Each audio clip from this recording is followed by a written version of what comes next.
going on, everybody, and welcome back to the channel. Now today we've got some big news, two big things to talk about in this video.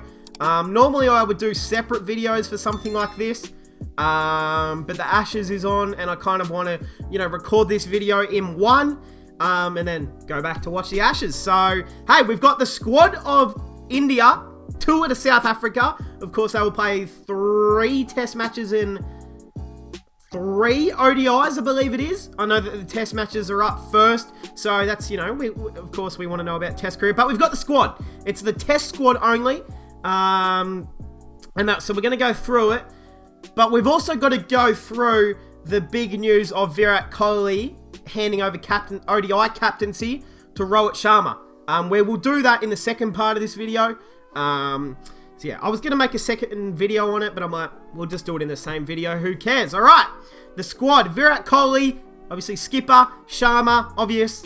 Rahul, obviously. Agarwal. It is really good to see Mayank in the squad. Of course, I mean, he just scored a 150 and a 66 in Test match cricket. He'd be pretty unlucky not to be in the squad.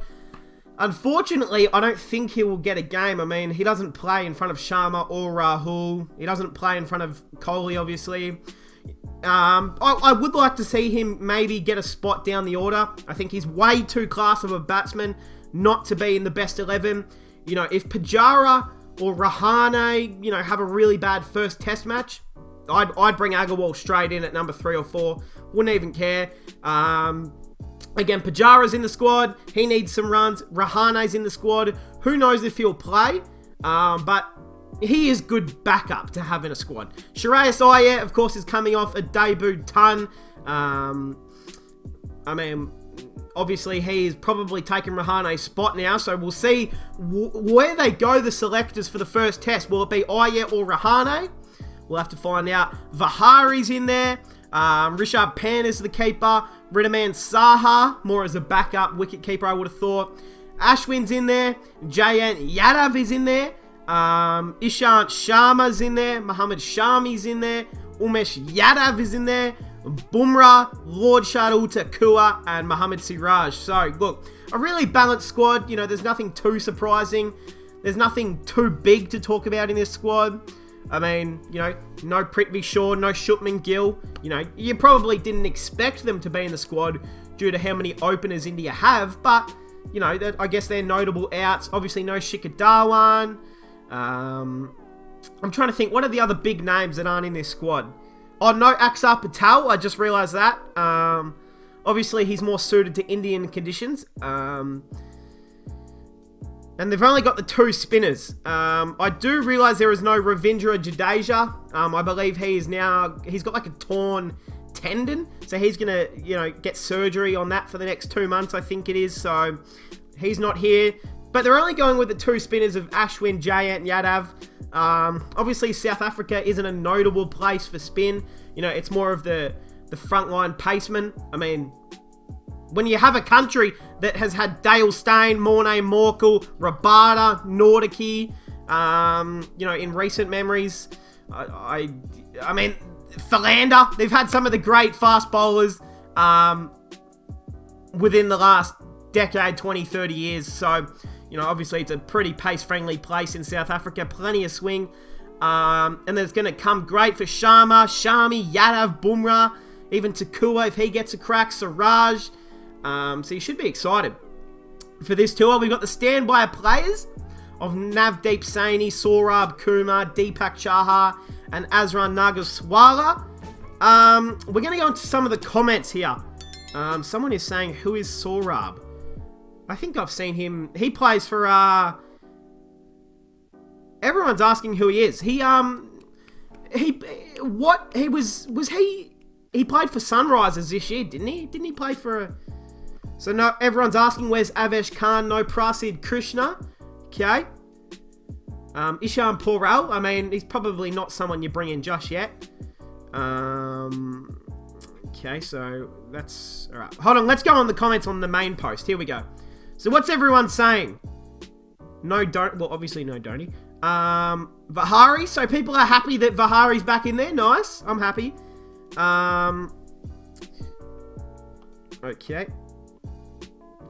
Feel for, yeah, look, Axar gonna miss. I mean, Jadeja's injured, isn't he? So I think Jadeja is injured. So that's why he's not in the squad. We got someone's best team. I mean, he's got Mayank in front of Rahul. I don't know about that. No one can drop Pajara. Again, I mean, yeah. No Gill, no Surikama Yadav, of course. Look, I don't think, you know, you could have had Gill or Surikama in the squad, but, you know, the chances of them playing are pretty unlikely.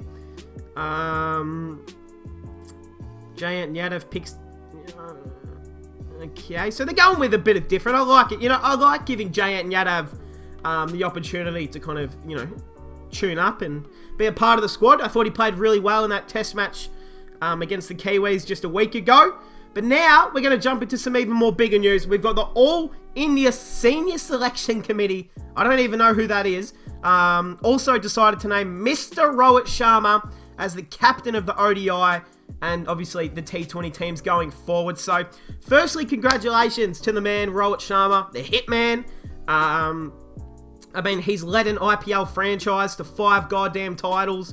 One of the, you know, best domestic captains in any, you know, obviously for Mumbai, but has been a vice captain for so long under Virat Kohli. It was obviously announced that Rohit Sharma would become the captain of the T20 team right before the T20 World Cup, which I thought was weird, but I thought, you know, that's cool. You know, that's fine. Sure, that can be the case. And then it was also rumoured at the same time that the ODI captaincy would change. It would be Kohli would give the captaincy to Rohit. And everyone was saying, like all the media people and all the Indian high-up people were saying, no, only T20. 2 months later, the ODI captaincy is handed over to Rohit Sharma. So I don't know who is lying, and I don't know why this couldn't have been announced, you know, 2 months ago when it was announced for the T20. It just seems like a real sticky situation, and there's probably a little bit more to the story than we don't know. There normally is when the captaincy is handed over. But hey, really happy for Rohit Sharma. Of course, it's probably great for, you know, Virat to be able to just focus nothing on his batting, which is going to be great for him. Yeah, I mean, it's pretty big news. I didn't see it coming out of nowhere like this. Alright, we've got the top comment. Shame on you, a captain having 70% winning percentage in ODI captaincy is treated like this. Have always been an MSDian and supporter of Indian cricket team, but I'm backing Kohli. Legends are not treated like this. Well, yeah, it's interesting, isn't it? Look, I mean, having a similar captain in white ball, it actually does make sense to have both white ball formats captained by the same person. I do like that. It just seems like it's a very random and weird situation for Kohli to be involved in. But hey, I mean, the captaincy's changed. Whether you like it or not, it's going to happen. So back your team in, back what the selectors have done and say, you know what? If it goes wrong, we will blame you. But if it goes right, well done. So, hey, I mean, that's going to cap it off, guys. Let me know what you guys think of the Tour to South Africa squad. Is there anyone who should have been in there? Someone who shouldn't? And what's your thoughts on the captains here? I always go through the comments to find what everyone else is thinking about certain situations. So when I say comment what you think about it, please do comment, because I actually want to read them and have a look at what people are thinking and saying about it. But, hey, that is going to cap it off, guys. I hope you guys enjoyed, and I'll see you guys in the next one.